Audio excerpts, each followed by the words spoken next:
How to download apps in LG Smart TV. So if you want to download apps in your LG Smart TV, it's actually quite very simple to do so. All you have to do is, first of all, when you're on the home page, you first have to navigate to your App Store. Now your App Store is basically this option called apps that you can find here.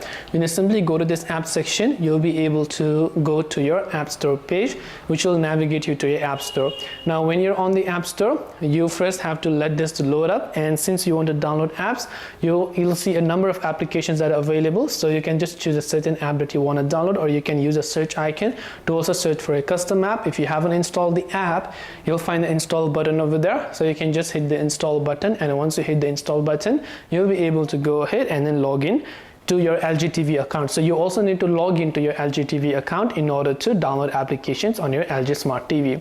So I hope that this video helped you. If you have got any more questions, feel free to also leave them down in the comment section below. As always, thank you very much for watching till the end, and see you soon in our next video.